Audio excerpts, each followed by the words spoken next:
జై శ్రీరామ్. శ్రీమాత్రే నమః. శ్రీ గురుభ్యో నమః. 2026 సంవత్సరం జూలై 5వ తారీఖు నుంచి 2026 సంవత్సరం జూలై 11వ తారీఖు వరకు కూడా ఈ వారం యొక్క గోచర గ్రహస్థితుల ఫలితాలు ద్వాదశ రాశుల వాళ్ళకి, ద్వాదశ లగ్నాల వాళ్ళకి. రాశి ఫలాల్ని ప్రసాదించే గ్రహ దేవతల యొక్క గ్రహ గమనాలు ఈ వారంలో ఎలా ఉన్నాయో ఒకసారి చూద్దాం. వృషభ రాశిలో మంగళ సంచారము, మిథున రాశిలో రవి సంచారము, కర్కాటక రాశిలో వక్రించిన బుధ భగవానుడు. ఈ వారంలో బుధ భగవానుడు కర్కాటక రాశి మరియు మిథున రాశిలో ఆయన సంచారం ఉంటుంది. కర్కాటక రాశిలో గురు భగవానుడు సంచారము, శుక్రదేవుని సంచారము సింహరాశిలో, కేతు భగవానుడి సంచారం కూడా సింహరాశిలో జరుగుతుంది. కుంభరాశిలో రాహుదేవుని సంచారము, శనేశ్వరుడి సంచారము మీనరాశిలో, ఆఖరిదైన మీనరాశిలో ఉంది. ఇవి అన్ని రాశుల్ని చాలా తొందరగా చుట్టుముట్టి వచ్చే చంద్రుడు. ఈ వారము ఆయన రాశి గమనాలు వచ్చేసేసి కుంభరాశి మొదలుకొని వృషభ రాశి వరకు ఆయన సంచారం ఉంటుంది. ఈ 4 రాశుల్లో, అంటే కుంభరాశి, మీనరాశి, మేషరాశి, వృషభ రాశుల్లో, ఈ 4 రాశుల్లో చంద్ర భగవానుడి సంచారం ఉంటుంది. ఇవి ఈ వారం యొక్క గోచారంలో ఉన్న గ్రహస్థితులు. ఈ గ్రహస్థితులను అనుసరించి ద్వాదశ రాశుల వాళ్ళకి, ద్వాదశ లగ్నాల వాళ్ళ ఫలితాలు తెలుసుకుందాము. ఫలితాలు తెలుసుకోవడానికి ముందుగా ఈ వారము గోచారంలో ఉన్న గ్రహస్థితుల్లో ఉన్న ప్రత్యేకాంశము అది కూడా ఒకసారి మనం చూద్దాం. బుధ భగవానుడు వక్రించి ఉండడమే ఈ వారం ఉన్న స్పెషల్. బుధ భగవానుడు వక్రగమనము కర్కాటక రాశిలో వక్రగమనము చాలా స్పెషల్ అంశము. అయితే కొన్ని రాశుల వాళ్ళకి ఇది చాలా మంచిది, కొన్ని రాశుల వాళ్ళకి ఇది పూర్తిగా అనుకూలం కాదు. ఏ రాశుల వాళ్ళకి మంచిది అంటే కర్కాటక రాశి వాళ్ళకి మంచిది, అలాగే ధను మీన రాశి వాళ్ళకి మంచిది. న్యూట్రల్ గా ఎవరికి ఉంటుంది అంటే బ్యాడ్ ఎఫెక్ట్స్ ఉండని రాశులు, కొంత గుడ్ ఎఫెక్ట్స్ ఉండే రాశులు మేషరాశి, వృశ్చిక రాశి వాళ్ళకి న్యూట్రల్ గా ఉంటుంది, కొంచెం గుడ్ కూడా ఉంటుంది. కానీ చాలా కొంచెం ఇబ్బంది కలిగే రాశులు వచ్చేసేసి మకర కుంభ రాశుల వాళ్ళకి కూడా న్యూట్రల్ కంటే కొంచెం దిగువన కొంచెం ఫలితాలు ఉంటాయి. ఇంకా వృషభ తుల రాశుల వాళ్ళకి ఈ గోచారంలో ఉన్న బుధ భగవానుడి యొక్క వక్రగమనము కొన్నిట్లో అంటే 50-50 అని చెప్పచ్చు. వృషభ తులారాశుల వాళ్ళకి, మకర కుంభరాశుల వాళ్ళకి రెండు 50-50గా ఉంటాయి. సింహరాశి వాళ్ళకి ఇది మంచిది, చాలా మంచి యోగంగా ఉంటుంది. ఇంకా బుధ భగవానుడు రాశులైన మిథున కన్యా రాశి వాళ్ళకి, కన్యా రాశి వాళ్ళకి, మిథున రాశి వాళ్ళకి ఇద్దరికి కూడా ఇది అనుకూలంగానే ఉంటుంది. సో విడివిడిగా మనం అసలు ఏ రాశుల వాళ్ళకి ఎలా ఉంటుంది అన్న విషయాన్ని ఇప్పుడు చూద్దాము. అలాగే చివరిలో ఈ గోచారంలో ఉన్న అన్ని ప్లానెట్ గమనాలను అనుసరించి పరిహారం ఈ వారం ఏం చేసుకోవాలో కూడా మనం చూద్దాము. సింహరాశి సింహ లగ్నంలో పుట్టిన వాళ్ళకి ఇప్పుడున్న గోచార గ్రహస్థితుల రీత్యా మీకు ఒకదానికి మీరు అనుకుంటారు, దీనికి ఖర్చు అంటే ఒక 2-3 నెలల నుంచి అనుకుంటూ ఉండొచ్చు, లేదా సడన్ గా ఈ నెల అనుకోవచ్చు దీనికి ఖర్చు పెట్టాలి. మీకు ఇష్టం ఉండదు, దానికి ఖర్చు పెట్టాల్సి వస్తుంది. కానీ అది సడన్ గా ఆ ఖర్చు పెట్టాల్సిన అవసరం మీకు రాదు, ఆ డబ్బులు మీకు సేవ్ అవుతాయి. అలా అంటే ఒక పెక్యులియర్ సిచ్యువేషన్ ఉంటుంది. ఇది మీరు ఎక్స్పీరియన్స్ అయినప్పుడు మీకు అర్థమవుతుంది ఈ పాయింట్. ఇది ఎలా ఉంటుందంటే, ఉదాహరణకి చెప్పాలంటే మేబీ మీకు ఎవరైనా బాగా కావాల్సిన వాళ్ళు డబ్బులు అడ్జస్ట్ చేయమని అడిగి ఉండవచ్చు. మీరు ఈ ఫలానా ఈ రేట్లో ఇస్తానని చెప్పి ఉండవచ్చు. నేను ఎగ్జాంపుల్కి చెప్తున్నాను. అప్పుడు వాళ్ళు కరెక్ట్గా మీరు ఈ వీక్లో ఇస్తానని మీరు ప్లాన్ చేసి ఉంటే కనుక సడన్ గా వాళ్ళు మీకు ఫోన్ చేసి, మీకు ఒక నమ్మకం కూడా ఉండదు, వాళ్ళు మళ్ళీ ఇస్తారో తెలియదు, ఇవ్వరో తెలియదు, ఇస్తే ఎప్పటికి ఇస్తారో తెలియదు, మళ్ళీ అడగలేరు.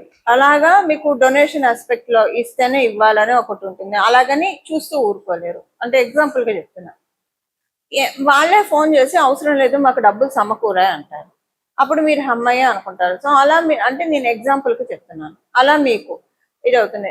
ఉదాహరణకి ఏదైనా ఆరోగ్య సమస్య వచ్చింది, ముందు రోజు ముందు నెలల్లో మీకు ఏదో ఆపరేషన్ ఏదో సర్జరీ చేయాలన్నా మళ్ళీ ఒక 10 రోజులు ఆగి చెప్తాము, కన్ఫర్మ్ చేస్తాము డాక్టర్ అంటే మీరు ముందుగానే ఒకవేళ అవసరం పడవచ్చు, అవసరం పడకపోవచ్చు, కానీ సేఫ్ సైడ్ గా డబ్బులు అరేంజ్ చేసి పెట్టుకుంటారు. అప్పుడు ఈ వీక్ లో మీరు డాక్టర్ గారి దగ్గరికి వెళ్తారు, అవసరం లేదు మందులతో తగ్గుతుంది అంటారు, అప్పుడు ఆపరేషన్ డబ్బులు సేవ్ అయినట్టే కదా. అంటే ఇలానే జరుగుతుందని కాదండి, మీకు అర్థం అవడానికి ఎగ్జాంపుల్స్ చెప్తున్నా. ఇలా ఎలా చూసుకున్నా డబ్బు పరంగా ఒక పెద్ద ఖర్చు నుంచి మీరు సేవ్ అవుతారు.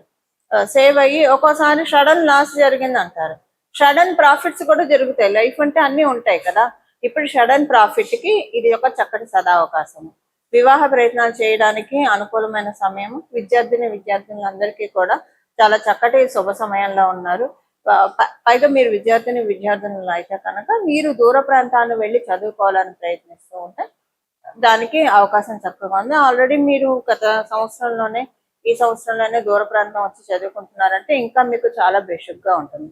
ఇవి ఈ వారం యొక్క గోచార గ్రహ స్థితులు ఫలితాలు. సింహరాశి సింహ లగ్నంలో పుట్టిన వాళ్ళకి పరిహారము, ఈ వారము చేసుకోవాల్సిన పరిహారము, ఈ వారంలో ప్రతిరోజు కూడా ఉదయాన్నే సూర్యోదయం అంటే మీరు ఏ ఏరియాలో ఉంటారో ఆ ఏరియా యొక్క సూర్యోదయం ఏ సమయంలో ప్రారంభం అవుతుందో మీరు ఏదన్నా ఆస్ట్రో యాప్స్ లో కొట్టుకున్నా వస్తుంది, పంచాంగంలో చూసుకున్నా తెలుస్తుంది సూర్యోదయం. ఈ సూర్యోదయ సమయము మరియు చంద్రోదయ సమయము, ఈ రెండు సమయాల్లో కనీసం ఒక పావు గంట భగవద్ ధ్యానము మీకు కుదిరితే ఒక గంట కాలం పాటు భగవద్ ధ్యానం చేస్తే మంచిది. కుదరకపోతే తుదికి పావు గంట సేపు అయినా సరే భగవద్ ధ్యానం చేసుకుంటే మంచిది. ఇప్పుడు బుధ భగవానుడు వక్ర గమనము, ఆయన మిథున రాశిలోకి వెళ్తూ ఉన్నారు. అక్కడ రవి అస్థుతులై ఉన్నారు, రవి సంచారం మిథున రాశిలో ఉంది. ఇది అందరికీ మంచి యోగాన్ని ఇవ్వాలంటే మిథున రాశిలోకి ఆయన వక్రగతిలో ఉన్న ఆయన స్వక్షేత్రానికి వెళ్తున్నారు కాబట్టి ఒక రకంగా చూస్తే అది మంచిది.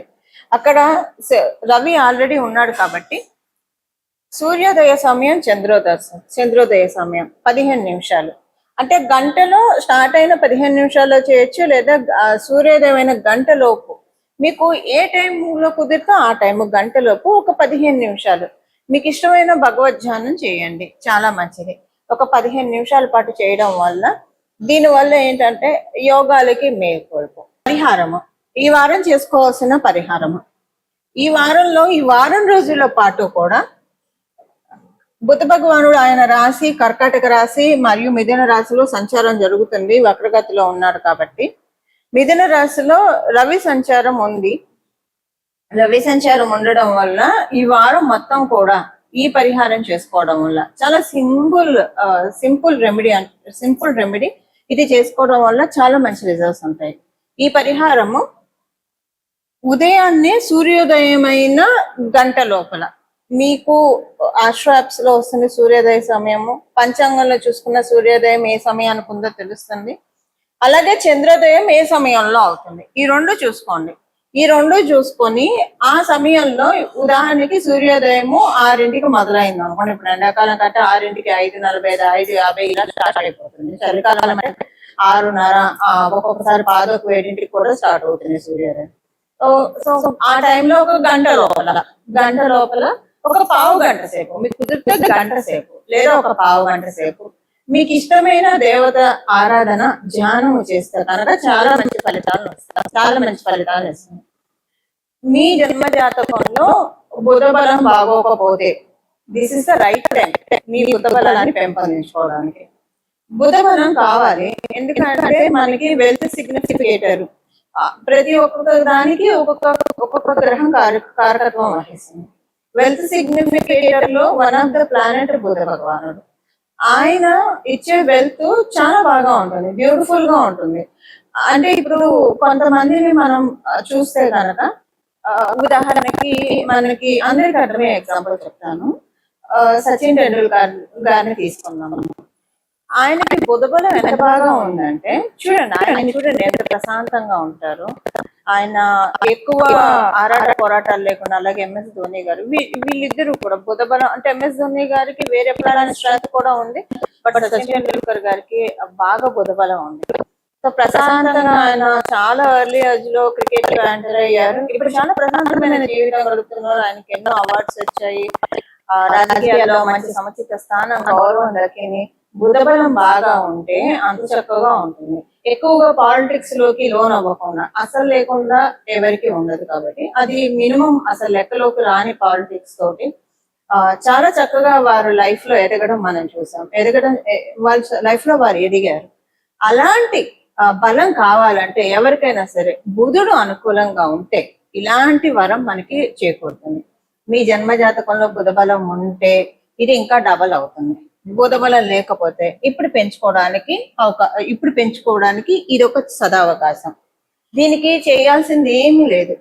సూర్యోదయం సమయంలో సూర్యోదయం అయిన 1 గంట సేపటి లోపల, చంద్రోదయం అయిన 1 గంట సేపటి లోపల పావు గంట అంటే 15 నిమిషాలు మీరు భగవద్ ధ్యానం చేసుకోవడం అంతే. అంతకు మించి ఏమీ అవసరం లేదు. చాలా చక్కటి బుధ బలాన్ని పెంపొందించుకోవడానికి ఇది భగవంతుడు మనకి ఇచ్చిన ఒక సదావకాశము.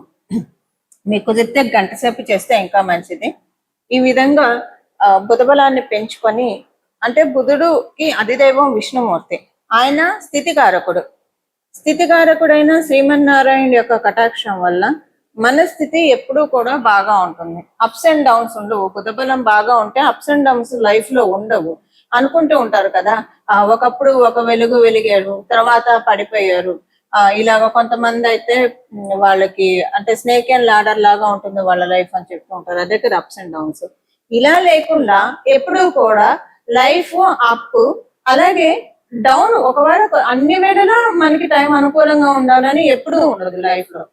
ఎప్పుడైనా టైం పూర్తిగా అనుకూలంగా లేకపోతే డౌన్ ఫాల్ కాకుండా అక్కడి నుంచి కనీసం న్యూట్రల్ గా వెళ్తూ ఉంటే, అంత అప్పు లేకపోయినా న్యూట్రల్ గా వెళ్తూ మళ్ళీ టైం వచ్చినప్పుడు మళ్ళీ ఉన్నత స్థాయికి వెళ్ళడం, ఇలా ఉంటే చాలా బాగా ఉంటుంది. ఇలా ఉండాలి అంటే బుధబలం చాలా బాగా ఉంటేనే ఇలాంటివి సాధ్యపడతాయి. అదర్వైజ్ పూర్తిగా ఇలాంటి కటాక్షాన్ని చేసే బుధ భగవానుడే. ఇప్పుడు చూడండి, పిల్లల దగ్గర ఏదైనా ఇస్తే వాళ్ళు మళ్ళీ తిరిగి ఇవ్వమంటే నాయి అని పక్కన పెట్టేసుకుంటారు. ఇంకొకటి వాళ్ళ దగ్గర ఎవరు తీసుకోవడానికి కూడా ప్రయత్నించరు. ఎందుకంటే వాళ్ళకి ఇచ్చేది అది వాళ్ళకి చాలా ఉంటుంది. అంటే వాళ్ళకి ఆ చాక్లెట్ కావచ్చు, బిస్కెట్ కావచ్చు, లేదా రూపాయి కావచ్చు, అది వాళ్ళకి చాలా వాల్యుబుల్ గా అనిపిస్తుంది. అంటే ఊరికే ఎగ్జాంపుల్ కి చెప్తున్నాను. అలాగా ఎలాగైతే ఒక పసిపిల్లల్ని కావచ్చు, కొంత పసిపిల్లల జోలికి తీసుకోవాలని ఎవరు అనుకోరు, అలా బుధబలం బాగా ఉంటే వాళ్ళ వెల్త్ చీటింగ్ కి లోన్ అవ్వదు, బ్యాక్ స్టాబింగ్ ఉండదు, ఇలాంటివేవి ఉండదు. ఇవేవి లేకుండా గట్టిగా ఆరాట పోరాటాలు లేకుండా అది గురుబలం కూడా ఉంటే చాలా ప్రశాంతంగా వెళ్తుంది. బుధబలం చాలా మస్ట్, అందరికీ కావాలి బుధబలము. అందులో ఇప్పుడు ఉన్న ఈ సినారియోలో కలియుగంలో బుధబలం కరెక్ట్ గా ఉంటే కనుక చాలా ప్రశాంతంగా మన జీవనం సాగుతుంది. ఇలా మనం అందరం కూడా విష్ణుమూర్తి కటాక్షాన్ని పొంది చక్కటి సుఖ సౌఖ్యాలతోటి మన జీవితాన్ని సాగించాలని చెప్పి అమ్మవారిలో బాలస్వరూపం బుధ భగవానుడిని సూచిస్తుంది. బాల త్రిపుర సుందరి ఆరాధన చేస్తే కనుక జన్మజాతకంలో బుధ భగవానుడు ఎలా ఉన్నా సరే చాలా మంచి రిజల్ట్స్ వస్తాయి. సో పసిపిల్లలు అంటే కనీసం 5 ఏళ్ల లోపల పిల్లలకి గిఫ్ట్లు ఇవ్వడం మీకు కుదిరితే కనుక వాళ్ళని ప్యాంపర్ చేయడము, ఇలాంటివి చేసినా కూడా బుధబలం బాగా పెరుగుతుంది. మనందరి జాతకంలో ఉన్న బుధబలాన్ని పెంపొందించుకొని ప్రశాంతంగా చక్కటి జీవితాన్ని మనందరం కూడా కొనసాగించాలని చెప్పి బాల త్రిపుర సుందరిని మనస్ఫూర్తిగా విష్ణుమూర్తిని మనస్ఫూర్తిగా శిరస్సు వంచి ప్రణామం చేస్తూ మంగళం. నమో భగవతే వాసుదేవాయ.